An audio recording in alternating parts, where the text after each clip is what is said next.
তো গাইস দেখো আজকে লাঞ্চে কি কি রয়েছে। আমি আগে শীতলা ষষ্ঠীর ভিডিওয় বলেছিলাম যে আজ আমাদের সরস্বতী পুজোর পর দিন রান্না করতে নেই, তো বাসি ভাত খেতে হয়, ঠান্ডা ভাত।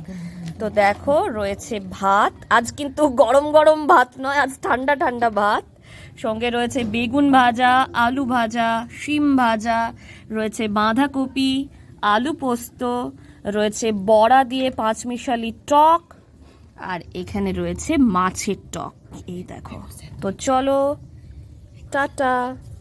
তো লাঞ্চ তো তোমাদের দেখিয়ে দিয়েছি, লাঞ্চ আইটেম কি কি। তো আজ আবার আমরা মামার বাড়িতে সকলে মিলে একসঙ্গে খেতে বসেছি। দেখো একসঙ্গে লাঞ্চ করছি। কি খাচ্ছি? ঠান্ডা ভাত খাচ্ছি আমরা।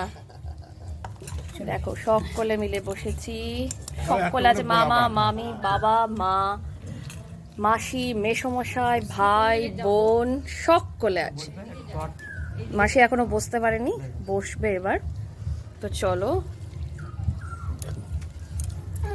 দেখিয়ে দিলাম।